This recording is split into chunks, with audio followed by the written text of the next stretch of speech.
Okay, good morning, everyone. I'm Orr Dunkelman Ben Yehuda, and I'm happy to introduce Orr Dunkelman, who will be our keynote speaker today. Orr is an associate professor at the Computer Science Department of the University of Haifa. He graduated from the Technion in Israel, and then he did his postdoctorate research in Leuven, and then at the École Normale Supérieure in France, and at the Weizmann Institute in Israel.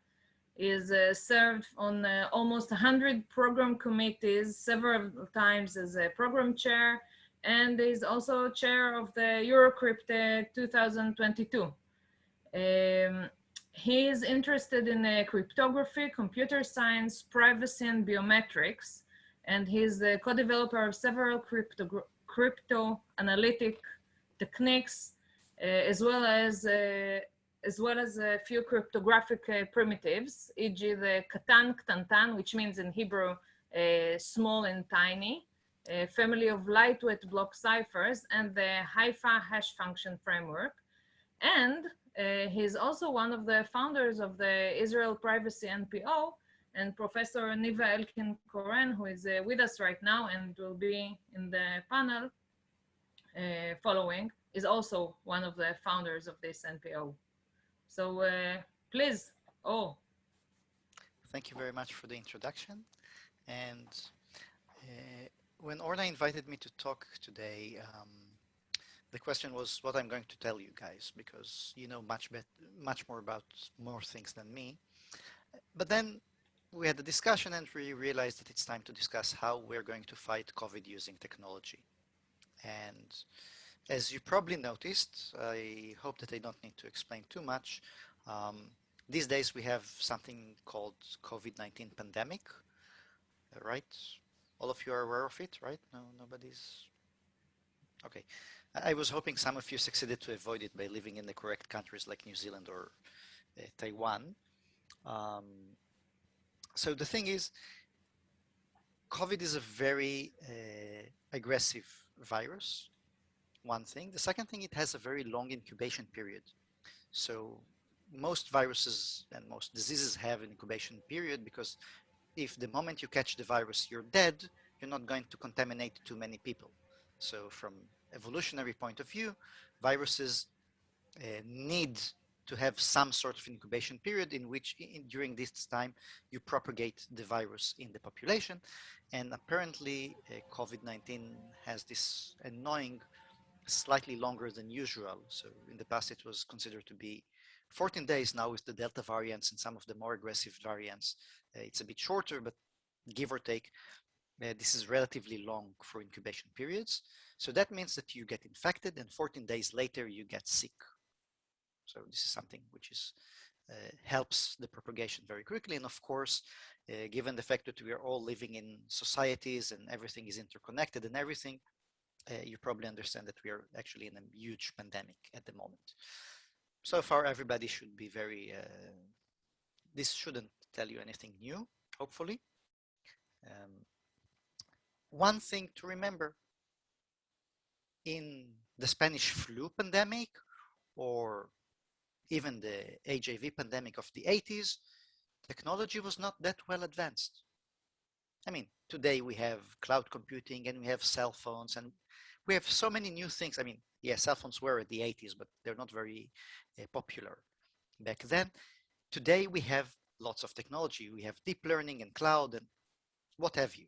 So it seems like technology is the way to solve the pandemic, right? Okay, let's assume yes. The thing is that when the pandemic started, so when it started to propagate around the world and around January, February, and if you think it started in December, I'm not going to argue the timeline, the exact timeline, but the Italian mess started towards the end of January, beginning of February. COVID started to propagate around the world and become a real global pandemic around that time. Everybody got into a lot of shock and said, okay, let's use technology. I mean, most of the technology people had to sit at home for the first time in many years. And we thought to ourselves, how we're going to help fighting the global pandemic, right? I mean, there are people doing biology and vaccines and drugs and other things, but we're bored and we're stuck at home. So let's try to use technology to help fighting the pandemic. And I'm going to discuss two technologies today. The first one is contact tracing, and the second one is a vaccine passport, green passport. I'm going to touch a bit on the difference between the two, and actually I'm going to discuss mostly green passports. And it seemed like we can help, right? Like when I cook something, I ask my 6 years old kid to help me do stuff in the kitchen, and at the end he feels like he did something. Most of the time it's a complete mess and I have to clean after him. And so I'm not going to offend any technology person by saying, guys, we're not the 6 years old guy here. We're the 3 years old guy who can't even cut anything. So some terms and conditions, because I somehow, due to many interesting things in sociology and political science and everything, somehow this became a political issue. So some terms and conditions on this talk. First of all, I'm following scientific consensus. Yes, there is COVID-19 pandemic. I'm terribly sorry if you think there isn't. Also, by the way, the Earth is sphere. Now, if you object to any of these underlying assumptions, we have issues. Again, it started late 19, early 20s. I don't care if it was manufactured, it's evolutionary. It doesn't really matter for the sake of this talk. Vaccines work. Yes, they don't give 100% protection, but they work. And masks help in reducing infection, and quarantining is an old way which seems to work to stop pandemics and plagues. As you probably know, what's the source of the word quarantine? If not, Google it up while I'm talking. And I'm going to assume also some basic humanistic values. First of all, we value life. Okay, I understand that there are some people who think that economy overrule health, but for the sake of this talk, economy is nice, but health is more important. And of course, human rights are also important. Meaning, those of you who remember the beginning of the pandemic, the way China handled the pandemic was very aggressive. People were not quarantined, let's say, were not self-quarantined, but they were quarantined by the government. They would just shut down doors and don't let people go out of their houses. So human rights are important. And I'm terribly sorry if you disagree with any of these statements. We currently don't have the time. I would be very happy to discuss this later, especially that the Earth is almost a sphere. Very interesting discussion. Okay, so the first technology is contact tracing. And here is how pandemics and plagues actually propagate through society. So we have somebody who got infected, and you have this graph that shows, of course, who was in contact with whom. And if I got infected, then I infect the people I was in contact with, and then they also get infected and they infect the others. So what's the idea behind contact tracing? And this is, by the way, a very old technology in the sense that even in Ebola it was used, in HIV of course it was used, and in many cases it's a very useful tool to understand what's going on. Specifically, we try to find the patient which is contagious with symptoms. We find which of the people he was in contact with. These ones may be infected but not showing symptoms, meaning they're in the incubation period. And we want to take these people, and instead of letting them run around and infect other people, we're going to tell them, hey, just a second, stay at home, don't infect others. So this is self-quarantine. And the idea is that you stop the chain of infections earlier. By doing that, I guess some of you, I guess all of you know that the pandemic moves in an exponential manner, and the constant is called the infection rate, the R, and we need to make the R smaller than 1 in order for us to contain the pandemic. Right? I'm not missing anything, right? By the way, if you have any questions, just write them in the chat. I will try to address them as we go along. Okay, so this is what we're trying to do. Contact tracing, it has been proved a very useful thing, and this is how it was done in the past, manual contact tracing. So the idea is, once somebody is identified as infected, you go and ask him, where have you been in the last, and this is again, the incubation period for COVID can be 14 days. So where have you been in the last 14 days? Who did you meet? What did you do together? Um, and all that stuff. So I actually go to people who were infected while they're, by the way, and this is something from, I mean, if you think of it, you just got infected by something which is very serious in the middle of a global pandemic. Hospitals are overcrowded and everything, so you're in a bit of shock. And then you need to remember, where have you been in the last 14 days? For how long? Because you need to identify who was exposed to you. And usually exposure depends on the country. Each country uses slightly different factors. So for example, in Israel, we use 15 minutes for less than 2 meters. There are places using 1.5 meters, some places using 10 minutes. But where have you been in the last 14 days for more than 10 minutes? And who are the people who were around you? So it's very hard to remember exactly where have you been. For example, if I will ask you, how many of you remember what did you eat for breakfast 14 days ago? I guess most of you will have some vague idea, but highly unlikely that everybody will remember exactly everything. The second thing is that some of the contexts are unknown. When I walk into the supermarket or I walk into the drugstore and I buy things, I don't necessarily know the people around me. So if this is the case, how can I identify them, how they can be identified? And at the end, this is a very labor intensive and inefficient process, meaning if we have a few people doing, few people who were infected, then it's okay. I mean, you could sit down with the person and you can have a discussion with him, an interview. There are, of course, some privacy concerns about the data. Just I'm going to mention now privacy, but remember, these are people who are going to collect all the information. Where have you been in the last 14 days? If you happen to visit some place that you don't want community to know about, it might be a good idea not to add this to the interview. So there's a matter of trusting the interviewing process and that stuff will not leak. And of course, you can see this is already something a bit complicated. Sometimes you get very inaccurate information. Again, it's hard to remember. You don't know anyone. And scaling up, when you have 10, 15 people, it's one thing.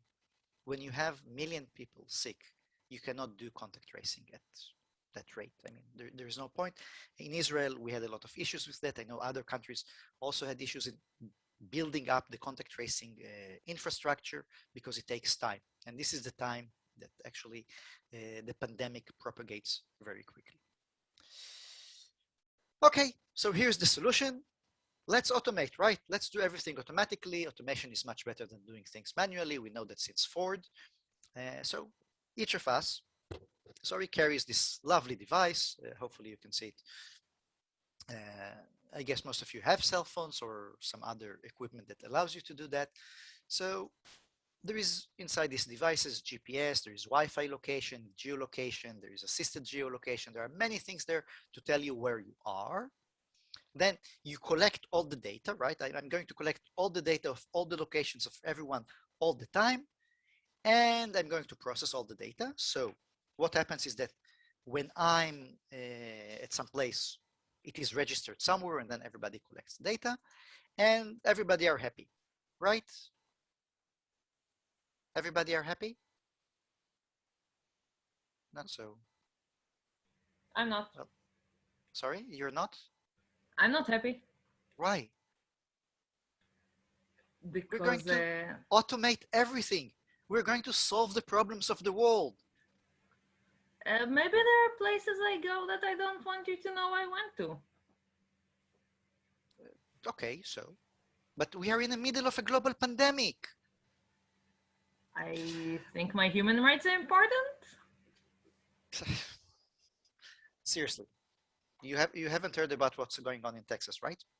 Anyway, let's not go into political discussions around that. So ideally, what we would like to have, and this is the way cryptographers and computer security professionals work, let's assume there is a trusted third party. It is trusted. Everybody trusts it, right? They're doing only the thing that they want, they are required to do. They don't leak information. They don't interfere with our lives. Think of it as a global benevolent deity that flies somewhere in the world. So ideally, this trusted third party is going to get the information all the time. I met person X at time Y, and this trusted third party is going to collect all the data, okay? And it's not going to leak it to anyone unless there is a reason, meaning, so if our trusted third party hears that I was infected, I automatically go to the third party, I tell it, look, I was infected, and then the third party informs all the people who need to self-quarantine, and everybody are happy, okay? And assuming that we have a trusted third party, everybody should be happy. Orna, are you happy with the trusted third party? Not so, because if there is a need, he will still tell everyone where I was. Yeah, but we're trying. If I get sick, it will be the end of me. Well, first of all, your chances of surviving COVID is also, you know, not the right choice of word, the end of you.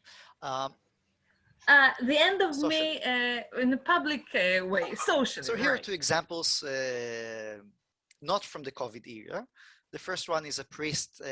So you know that you can sell, your phone collects your data location all the time, and it is being sold by different companies to different other companies. So for example, a recent one, it's always there is something. And so a priest happens to be in this data set, and somebody bought the data location of this of a large population. He was able to de-anonymize a priest by the fact that the phone each night went to sleep, meaning it stopped moving in some church, and some days it visited gay clubs. So you see that location data is very problematic, and actually something from COVID. What happened in Argentina is that some guy who came back and had an affair with a woman who had COVID, so he had to identify, and by the fact that he was quarantined, he actually revealed the fact that he was in contact with this woman, and of course this caused a lot of problems. And if I don't know how many of you remember the Shincheonji, I think we have some people from Korea, so you probably know how to pronounce this better than me. Shincheonji Church of Jesus in Daegu. Yes, right. So they were the super spreaders here. Yeah. Yeah. So at the beginning of the COVID pandemic in South Korea, there was this cult. I'm not. I don't. If you happen to be part of them, I'm not saying they are cult. I'm just following media that actually continue worship despite the rules not to worship in big events. So there, as mentioned, there are super spreading events, and the thing is that this propagates not only local issues in the sense that, oh, now we have more people who are sick. It also propagates discrimination and other issues. I mean, of course, the pandemic is a real thing and something to take care of. But even after the pandemic will be solved, there's still going to be some social deficit to this specific group. Again, you can say rightfully or not rightfully. I'm not arguing. I'm just saying, observing this is going to happen. So location and contact privacy are actually very, very sensitive. And if you think of that, even if you have nothing to hide, and if you have nothing to hide, I would like to urge you to have something to hide. People who have nothing to hide, take me out of my business, because if you have nothing to hide, why you should encrypt? Everybody should have something to hide. This is one thing. And the second thing, some people have good reasons to hide stuff. Think of journalists or human rights activists. Their contact graphs is very delicate. So we need to remember that. And another thing is that if you want to give protection to some people, you cannot just give protection to them. If only the people who are in the need of this protection, according to your view, get the protection, then it's very easy to perform various attacks. There is a huge pile of attacks on reconstructing social graphs, traffic analysis, other methods to identify who you're in contact with. And if only people who are in the need of this protection use these mechanisms, then it's very easy to identify them. So if you know the anonymous browsing tool called Tor, if you're the only person in your campus using Tor, everybody will know that you're the only person in your campus using Tor. You need at least two to get some sort of anonymity. Okay, so let's assume that there is a trusted third party, and now we know that in theory we should have trusted third party. In practice, we don't. So there are two general ways to implement this trusted third party. The first one is a centralized manner. What is a centralized manner? There is indeed someone that we need to trust. By meaning we need to trust, we were forced to do that, or we all agree that this is a benevolent center, and everybody are sending their location, contact information to this trusted third party who knows all the informations. Identification of the contacts is very easy. You just do simple queries in your database. There is a bit of a problem because this database also knows the identities of the people who got infected. So automatically here is how to reduce the information of this trusted third party, how I'm reducing the trust. And actually what we do most of the time in computer security and in privacy and in these sort of things is reducing the trust. One option is to say, okay, once the server identifies contacts, he works using pseudonyms, and there is a second server that knows the actual contacts. So he sends to the other server, please inform these people that they should self-quarantine. So you can do a small, an immediate improvement in privacy by doing two-server solution. So it's a very simple structure. It has been used in several countries to some extent, and I'm going to quickly go over the version we had in Israel, which actually used the Secret Service, the Shin Bet.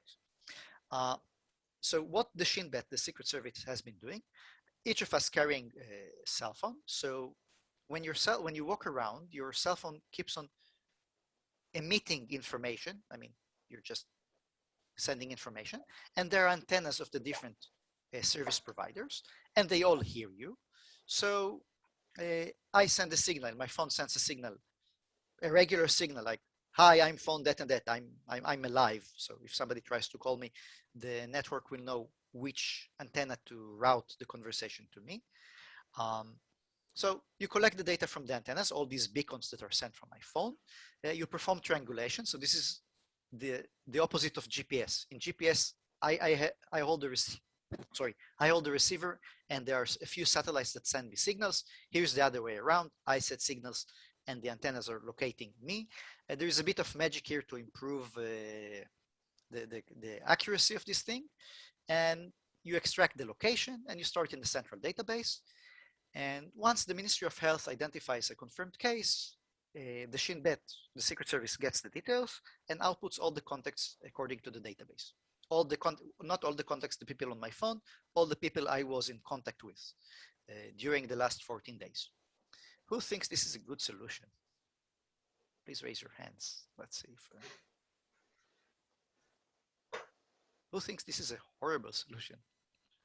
Please raise your hands. That's okay. I'm not telling anything to the Secret Service in Israel. Don't worry. Yeah, yeah, but I mean, it's the problem is that there is this entity, right, who collects the data. So it should be distributed. Of course. So first of all, there is a center location, which is problematic. And the second thing, there are multiple problems here. I think one of them has to do with the fact that, let's assume that we decide that the Secret Service should protect the country from all threats, and a global pandemic, we decide it's a threat. I'm not sure that they need to know I was infected. I mean, this is not necessarily information that is useful for them. And one of the things that this is a very common methodology, both in privacy, but also in computer security, is data minimalization. What you do not know cannot leak. So if you don't need the information, don't store it. That's like the basic stuff, first of all. Second of all, this actually gives the Ministry of Health access to a very secret database of the Secret Service.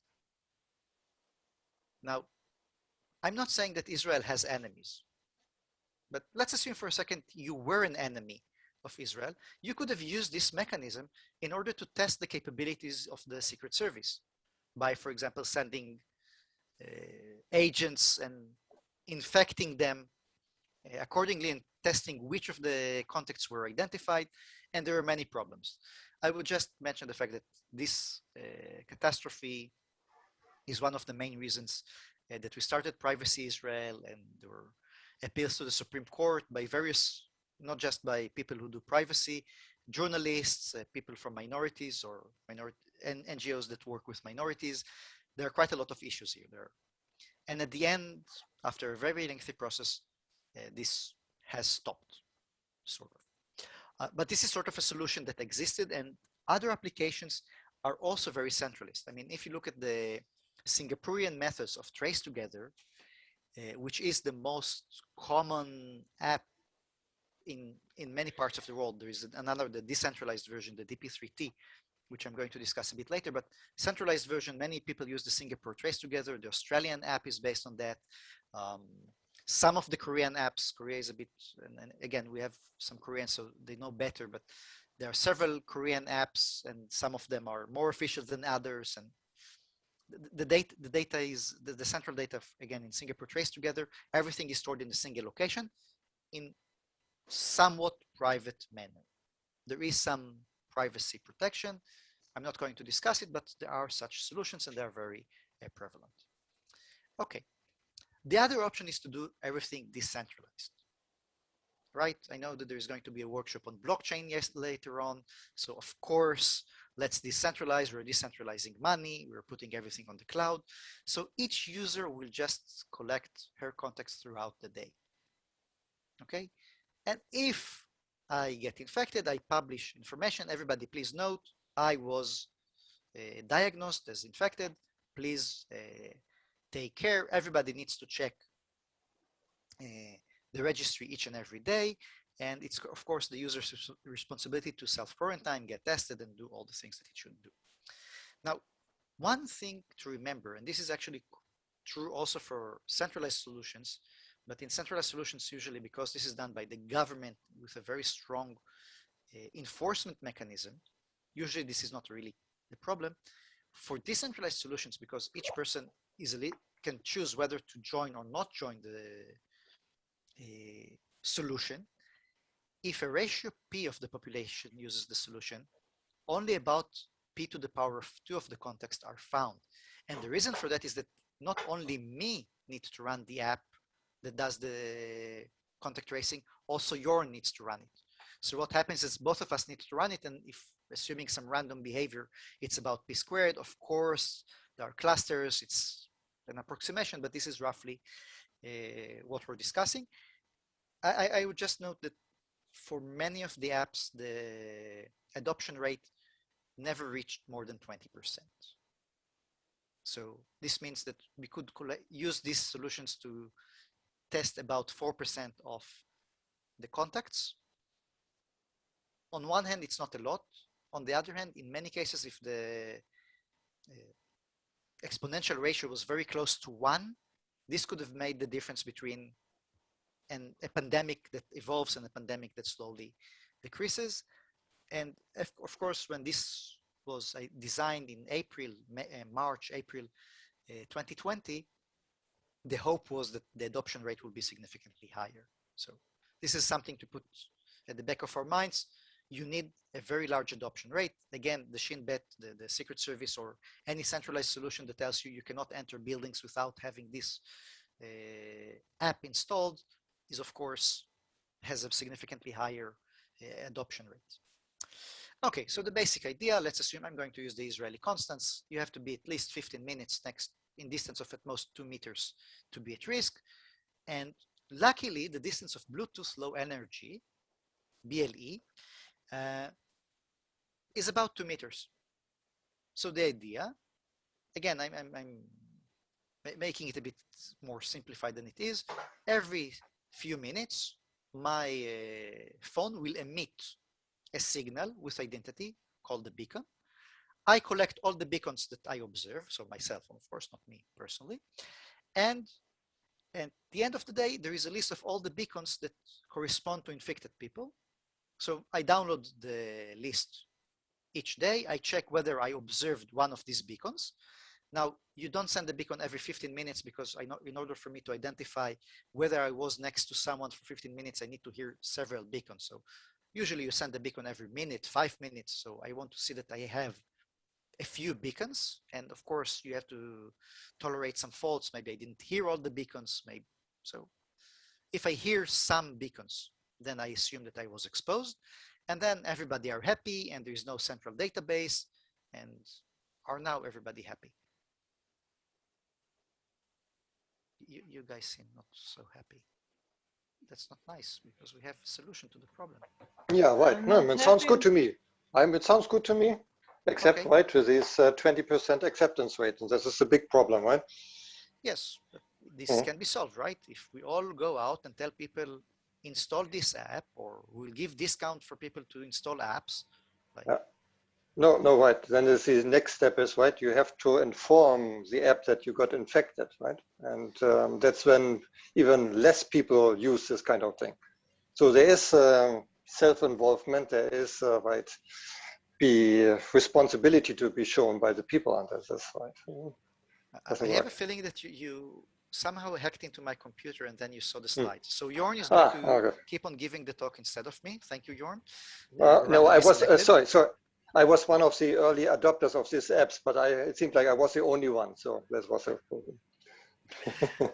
This is one of the problems I'm going to discuss. Yes, there was a...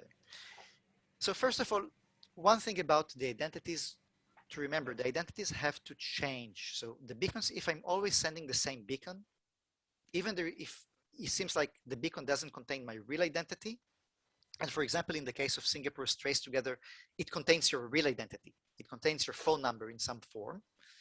You need to change the beacon because otherwise, if the beacon is always the same, I can walk behind people and just see what other beacons are. And I can track you by following your beacon. So the beacon has to change and you have to use ephemeral identities. Now, the thing is, in order to give you the ability to say, if I'm going back to the problem of, I don't want everybody to know where I've been yesterday at 9 p.m. There is a pandemic, I understand. I want to give as much as possible to the society back, but I don't want them to know where I've been yesterday at 9 p.m. I'm not going to release the keys related. So the ephemeral identity is encrypted. And what you do, you upload the keys to some server. So everybody just download the keys and decrypt the ephemeral identities. It's not a big thing, but I can decide not to upload some of the keys. In such a way, I can say, okay, I have the ability to say, I'm not going to expose all my contacts. It's an ethical decision. It's on me. I will burn in hell or whatever, but I did my calculations, so I can reveal only parts of my life. Everybody download the list of the keys from the server and check which of them work for the stored beacons. The matter of work, it has to be done efficiently. It contains, there is a lot of math and magic behind it, but that's the thing. And if there is a match, your app says, oh, you got exposed, please self-quarantine, self-test, etc., etc.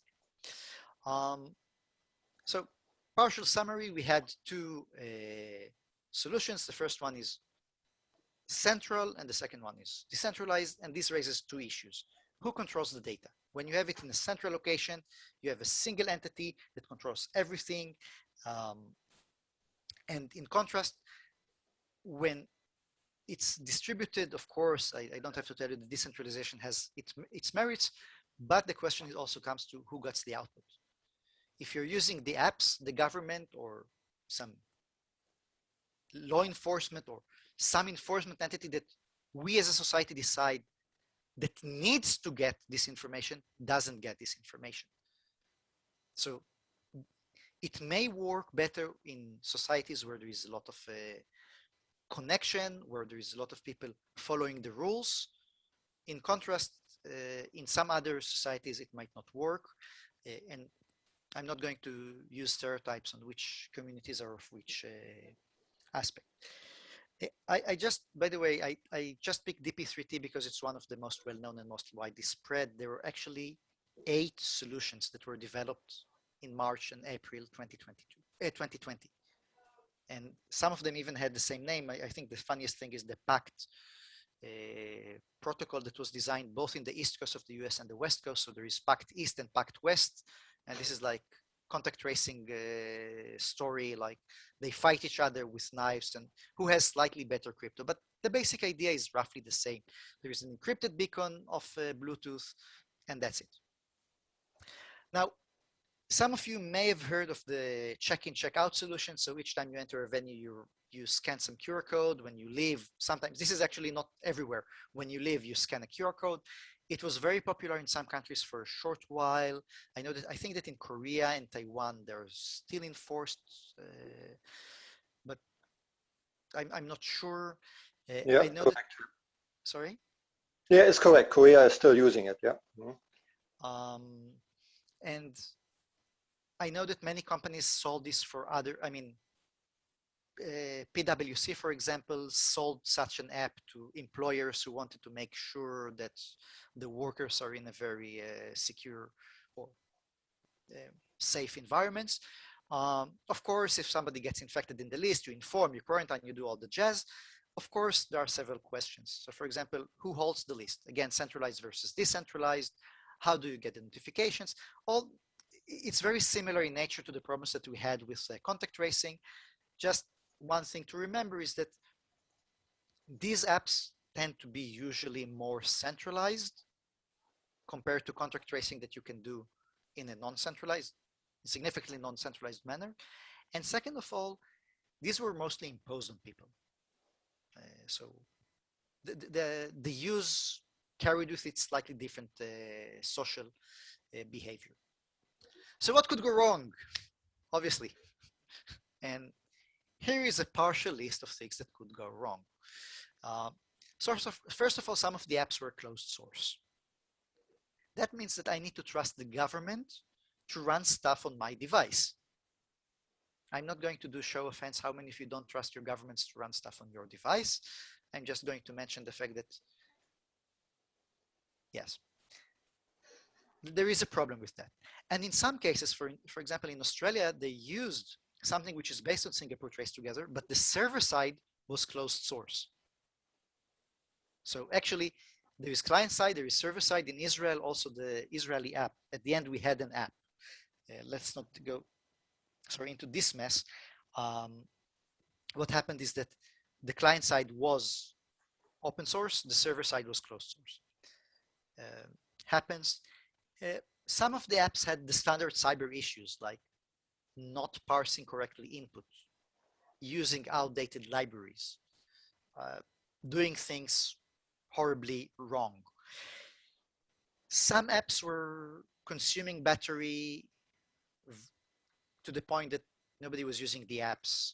This was very problematic in Israel, and any app that didn't use the GAPL, the Google Apple mechanism. So what happened is that at some point, Google and Apple said, okay, we're going to allow Ministry of Health of different countries to submit apps which will be allowed to use the Bluetooth low energy interface to do the contact tracing.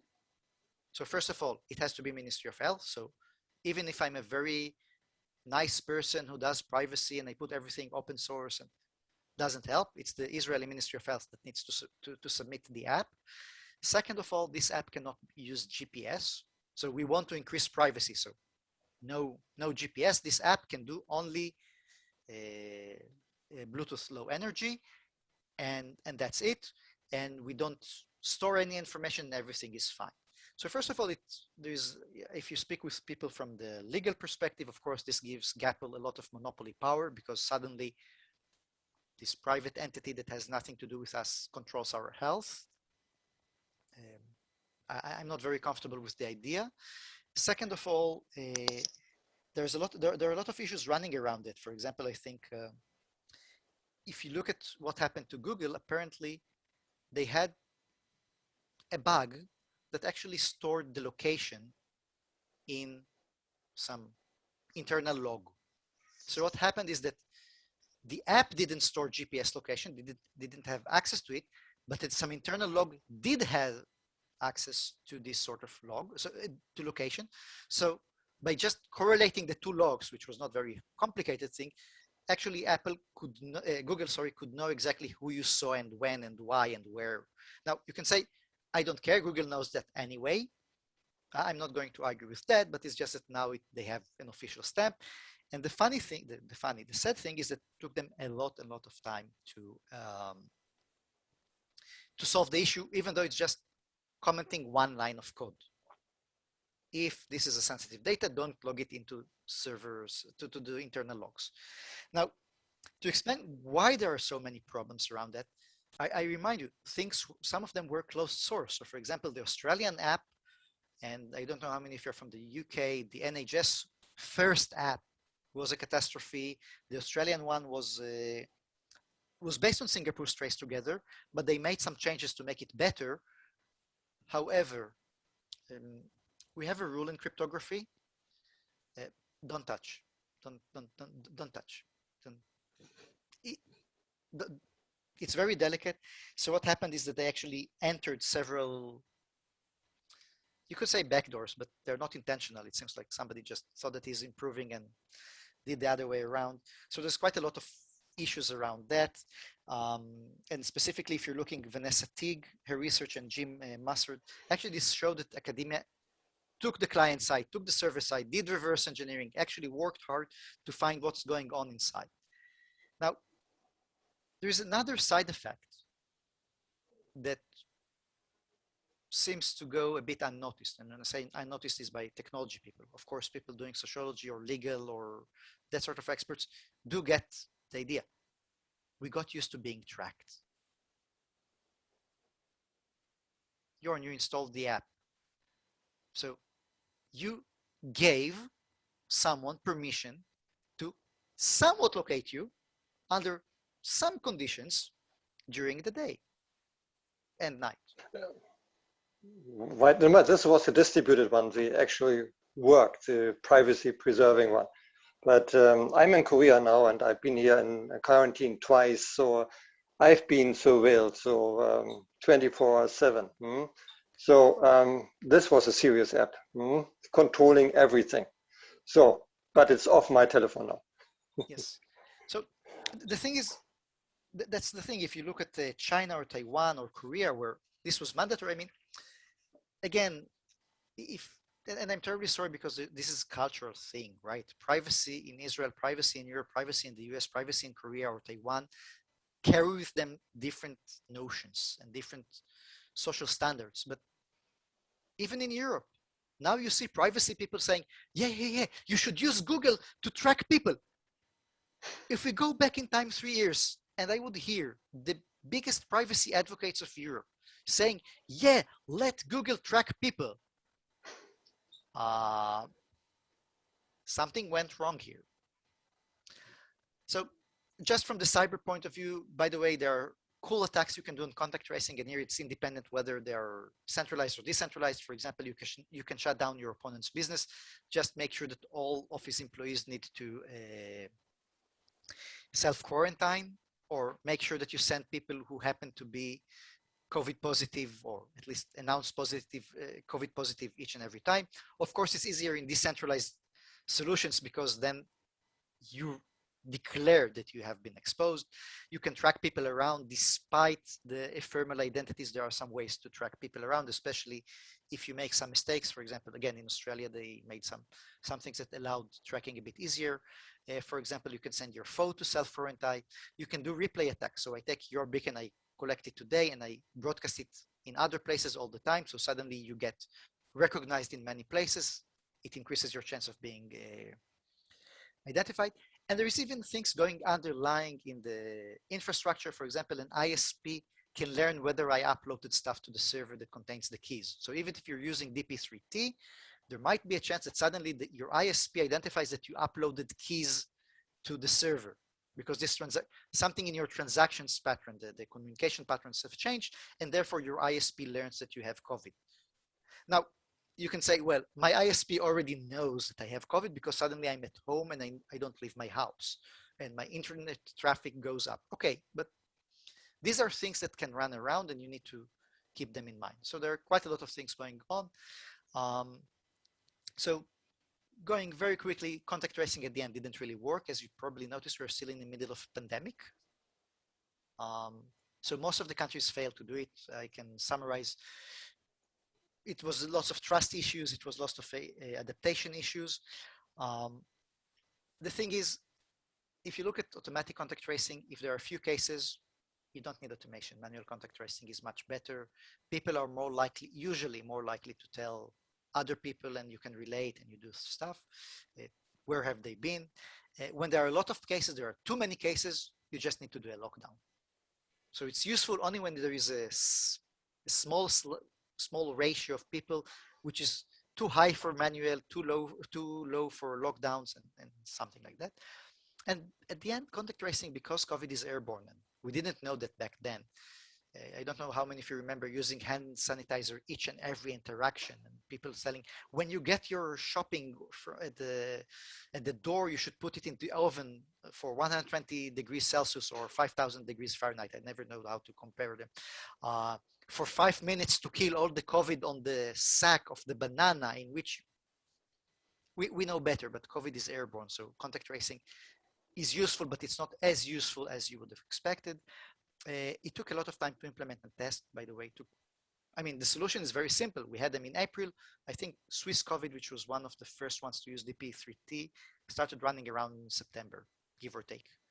And it's not like the development is that complicated in any way. All the developers sit at home and have nothing to do because COVID.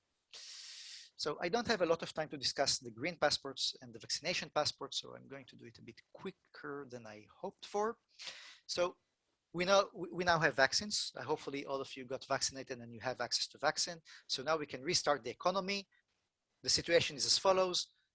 As vaccine roll out, we want to know who got vaccinated, who didn't. We want to put pressure on people who don't get vaccinated. So for example, if you want to get into the pool, you need to show that you're vaccinated. So if you like swimming, you will get vaccinated even if you're worried for some reason. And of course, we could start traveling again. And instead of having this over Zoom, we could have sit together all and have a discussion. So the idea is that we will have vaccination passports. There is, I'm not an epidemiology expert, so there are claims that if you got recovered, so if you got infected and recovered, you're also vaccinated. And also if you took a negative test, whether it's a PCR in the last 72, a antigen in the last 24, there are ways for you to get an OK stamp that says that you're not infectious for the next that and that many hours. Okay, so what we can do, we can have green passports. Again, vaccine passports contain the information about the vaccination. Green passport may be issued whether you're vaccinated, recovered, or tested. And now I'm following the World Health Organization list of reasons. And this is when you get a green passport. So now I already got a green passport. I can enter the shops, I can go to the swimming pool, I can enter cultural events, and now we can restart the economy while some people get vaccinated, some people get recovered, etc. Now, I'm not going to discuss the ethical issues here. There are ethical issues here. There are many ethical issues here. Access to vaccinations and testing, issues of preventing access to services. So should people without green passport not be allowed into various places or allowed to teach? Or I'm not going to discuss this. This is a technical talk. Let's assume for a second I'm giving you a task to implement green passport. Now, this is like very simple from perspective of cryptography and security. It's a very simple. We all have passports or know how this works. What we need is name or identity, the reason for the passport, and validity, right? This is what we need in the passport. It's not very complicated. This is exactly, if you look at the passports that you use for traveling, they contain exactly the same thing. Your identity, the validity of the passport, the reason for passport is to travel, and in case you need a visa, it contains your approval to travel. Okay, this is what we use passports for. Identification, so other countries could identify us, and that's it. So I'm going to issue passports to people. Everybody are happy with this suggestion? Not so. Why not? I take a lot of trouble to get a real passport, and the green passport is given very easily and very easy to forge. That's before forging. We will not solve the forging, but forging is easy, and taking them out is also easy. It's not that complicated. So before we discuss the digitization of the passports, one point: do we really need the name and the identity in the passport? Apparently, yes, because we want to make sure that Shunit doesn't take my passport and enters on my behalf. Do we need a reason for the passport? I mean, from health point of view, we just want to know that this person is not dangerous or less likely to be infected, or what. Again, I'm not entering the health issues here. So we don't need a reason for passport. We just need to know that in the next 24 hours, when this person enters this shop, he is not dangerous. He's not carrying, or is less likely to carry, or somebody did the risk analysis for us. So we don't need the reason for the passport. And here's the thing. The validity usually contains the reason for passport. Why is that? Because if I take a test and the validity of the test is 72 hours, then the validity of the passport is 72 hours. And if I took vaccination, if I took the vaccine, then it's very likely that I get 6 months, or now, of course, there is a big discussion in Israel and in other places about the booster shot and everything because of the length of the protection. But at the end, the validity encodes some information about the reason. So we don't really need a reason.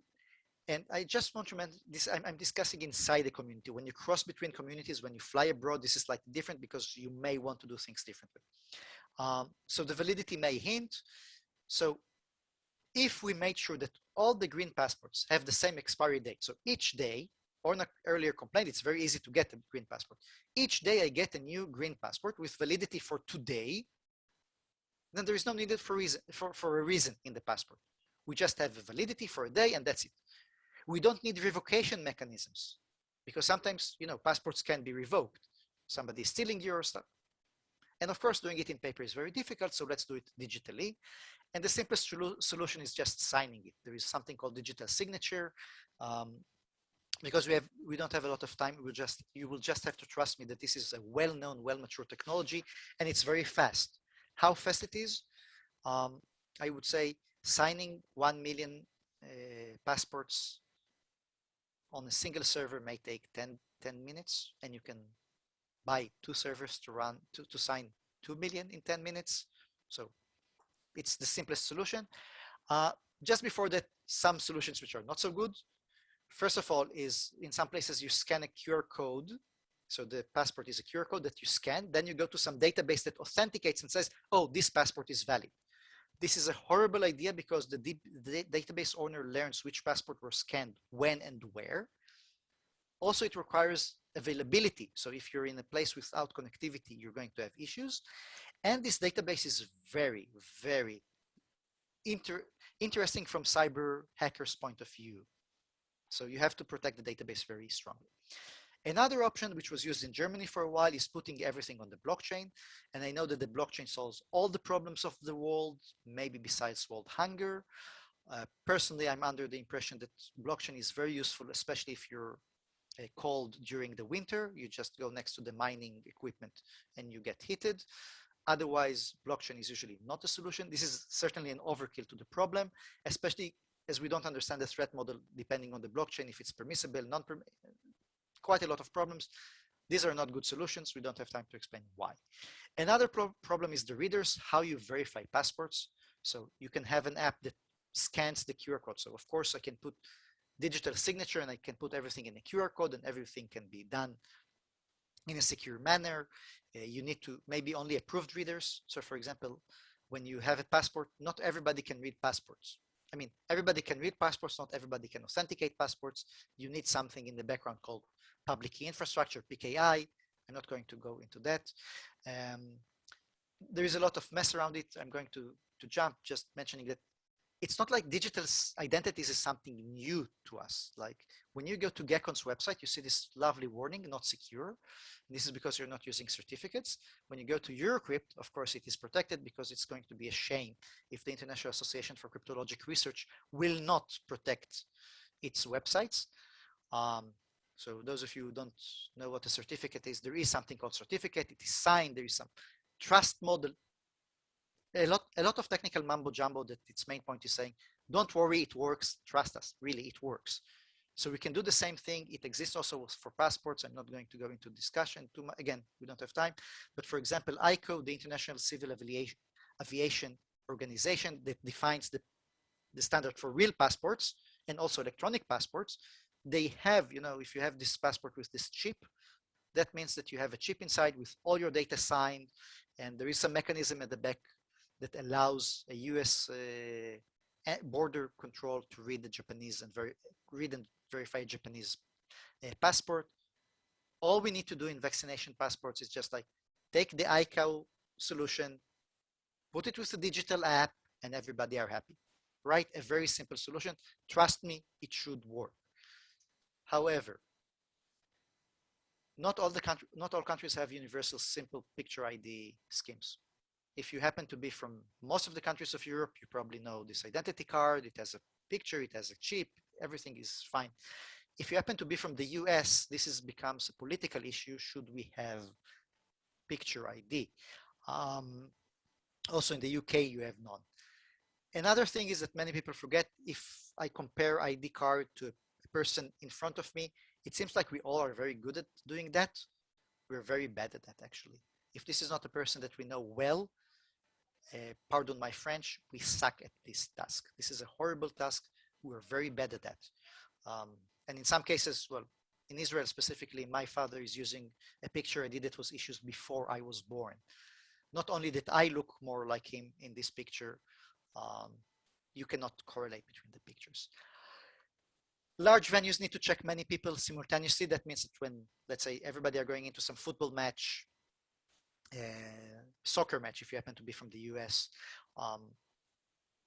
you need to identify many people simultaneously. Either you use a lot of people under a lot of constraint of time. So, you have 50,000 people trying to enter a place, and all of them want to go and see the game. And the guy in the front just have to identify whether this person is indeed corresponding to the picture ID. It doesn't work. So you automate everything, and automation means using biometrics. This is a completely different legal framework. It increases the being surveilled feeling. It's not as accurate as you see in the movies. Let me put it this way. It's a bit delicate. About response times, again, the vaccines were approved in the US and EU in December 2020. The Israeli first app was issued in February 2021. The EU format was published only in July 21, and the World Health Organization guidelines were published only at the late August 21. Like, we knew that already in February 2020 that we were going to need that. So I'm just going to show you the Israeli green light app. And so what you do, you download the app to your device, and then you download the certificate. And this is how you show that you have a green light, a green passport. This is the animation. So when I go into some places, I just show this clip, and they know that I have been approved. I have a green light to enter the building. Okay, how many of you think it's a good idea? Yeah, I was hoping that none of you are going to say yes. So what could go wrong? So with a couple of friends and colleagues, we reverse engineered the app. Of course, we extracted the animation from the app, as you have seen.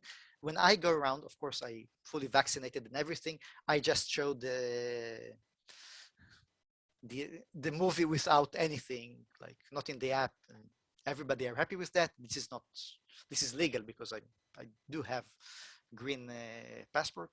It used outdated cryptographic primitives, so you could easily do various bad things. There are some small issues like they didn't do the digital signature correctly. They fixed that.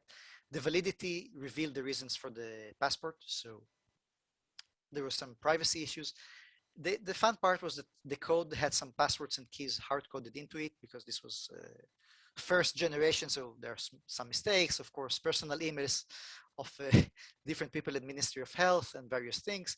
And if you think this is just Israel, startup nation, and we do everything quickly and under a lot of stress, and we're the first to almost fully vaccinate, the French app had a very cool bug. So apparently, when it's verified the passport that it read, so your app could read other people's passports and verify them. If your phone was not in French, it verified everything.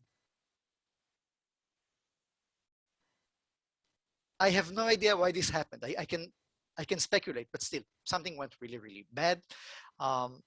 So these are the things that can go bad. So to conclude, and hopefully not that much over time. First of all, technology shapes society. Remember that when you do technology, we shape society. We can harm society. Now people are very much happy with surveillance. And, recently there was a big mess with Apple anti-pedophile technology, CSAM. So they're going to look for child pornography on your device, and there is some privacy preserving mechanism to make sure. These are the same apples that we don't trust with that mechanism are going to do contact tracing where we trust them. It's complicated. Privacy is very difficult. This is something that we learned over all the solutions, because when I looked at the passport, I showed you digital, the green passports are very easy. It's just that because in the US you don't get picture ID, because it's a legal issue about, it's a political issue, federal versus state versus weird things. For them, most of the problems in the US-based green certificates, green passports, is how do we identify identities? Seriously, the rest is similar all over the world. And of course, these concepts evolve and they change, and of course they get challenged. And something that shouldn't surprise us is that most people will trade freedom for security. It's a bit weird, but it happens. But technology can help. First of all, if you do it right, trustworthiness, one of the main reasons for not adopting, and there are some, of course, field tests in usability, field tests. Many people didn't adopt these technologies because of trust. So if you use open source, you increase trust. Clear standards and definitions, allowing others to join the ecosystem is very useful here. Adopt the local culture rather than shape it. I mean, it's very easy for me to say, oh, Korea should do something, but I don't necessarily have the capacity to say what is the correct things. From the positive side, academics have power. I mean, we had 8 different contact tracing ideas in less than 2 months, where everybody are at home, stuck, and with small children and everything. We did a lot of community did a lot of validation of closed source contact tracing apps and other apps, but this is something academic can do. We can speak with government and public and go to discussions. It's important. We can't sit at the ivory tower and say, oh, I'm just doing research. No, there is real world outside the university. And of course, it's important to listen to others. Of course, we are very smart people, but some other people have things that we should hear. And of course, with great power comes great responsibility. So when you form things, remember that. The things that actually worked, and we didn't have time to discuss, tracking quarantine people. So there are apps specifically for that purpose. There are fewer people, the risk is very different. And then you say, okay, I want to make sure that this person doesn't run around the community and infecting other people. The incentives are different. The rights are balanced differently. Things are different. Vaccine passports for crossing communities, whether it's internationally or if you cross the border between 2 states in the US or something like that. When you cross communities, vaccine passports are actually very useful. because it allows you to trust one side of the other. Test pooling. This is something I completely didn't cover, but there were quite a lot of works on test pooling. You can find them on arXiv. And finally, those of you doing data mining, of course, data mining is the solution to all the problems. Just collect huge piles of data, run deep learning, get a solution. There is only one problem: collecting huge amounts of data is problematic. Deep learning has issues, biasing. Be very careful when you use such solutions. So thank you very much for your attention. Thank you. Just one quick question because we're supposed to be starting with the panel soon. So if anybody has a question. Well, Niva, yes, please. So I actually have a few, and I'm not sure whether if these are questions or comments, but I think one issue is a problem of, I would phrase it as a comment. I think the first issue about centralized, decentralized, governmental, and commercial, I think these are not, these could sometimes be overlapping. And I think you stressed a lot the issue of trust, as if it only can come from design. Just the Israeli story is actually demonstrate a puzzle, because Ministry of Health designed an app that was decentralized and open source, and nevertheless it did not create sufficient trust, so it will be adopted, and therefore it was dumped. So at the same time, when you look at the Shin Bet, and Orna just mentioned, I'm definitely part of this team that has established the privacy NGO in Israel, and due to the involvement of the Israel Secret Service in all of this.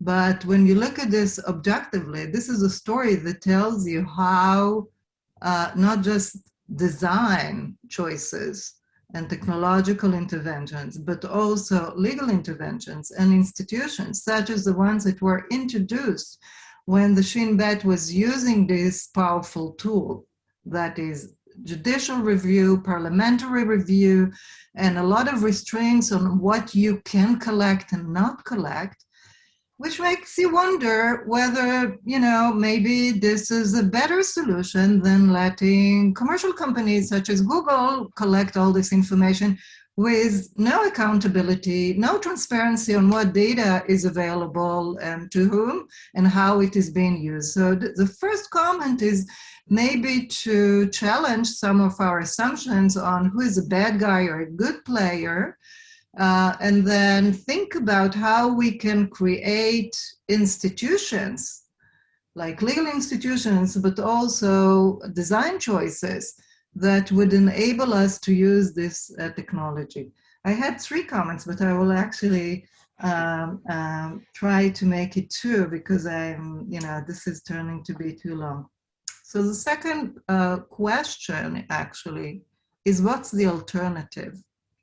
Like you say, this is not a good solution, the other is not a good solution, but hey, there was a pandemic, and you said, rightly so, that, we all want to be, to keep healthy and, and continue to have our life and our kids at school and our economy working. And I think that one of the problems is that while seeking the best solution, some countries actually failed and went to the worst solution. So just to give an example, Germany, for instance, introduced a wonderful distributed app, GAPL compliant, and so it really protected privacy terrifically. And then in the app that were supposed to, in the situation where you're supposed to sign in and out to businesses, they were using paper, which was, of course, like really bad when everyone wants to go into IKEA or to a football game. And so a company, Luca, has actually emerged enabling this app to register for each and every business. It turned out that all of Germany is using this. That has become the ongoing standard, and the country actually lost control of this data. So you are being tracked by a commercial company, and all the good intentions of protecting privacy ended up in a more intrusive and more dangerous to privacy and human rights solution. And so, which makes you wonder as a policymaker, what is the best way to go about these issues when we will face the next pandemic? So I just, because again, the panel, I'm terribly sorry for being slightly over time. So just with respect to the first comment, yes, of course, this technology is not the only solution. We need to think of policy, we need to think of legal aspects, social aspects, economical aspects. Of course, I mean, the reason we're doing this, that I think it's of interest to people here at GECON, is that we understand that the world is not just technology. So we need to take these things into account when we build the systems. And this also answers, to some extent, your question, because if this company had people attending this talk, hopefully, they would have come to think of how to add more privacy by design into their system. And then I would be a bit happier. Not fully happy. I understand. I don't like the data to be centralized. There are ways to do checking in, checking out in a decentralized manner, in a privacy preserving manner. There is even a very nice design of some friends of mine who did something like that. It's based on technology called private set intersection. There are solutions to the problem. But if we start assuming that, yeah, we have to have a quick rollout because we want the economy to restart and we want kids to go to school and we want, good. So the first generation app is not going to be perfect. I'm not complaining about, by the way, the Israeli Ministry of Health app for green passports is, I mean, the second generation was better. They fixed many of the problems. Some of them they haven't fixed, but most of them were fixed. So what I was hoping to see, or what I would hope to see as a society, is that after the first generation of Luca, either Luca changes to a new version which uses these privacy preserving technologies, whether because internally they decided this is what they do, or because some regulator came to them and told them, if you don't do that, we're going to fine you because of GDPR or whatever, or the community will have a solution which is almost as good or slightly better, or which is private. So this is a challenge to the community as well. Yeah, but I guess this is what the panel is going to discuss, right? Orla? Yes, the panel. Okay, so we have 2 out of wait, first I'm going to stop the recording. Thank you all, and I hope you stay with us for the panel.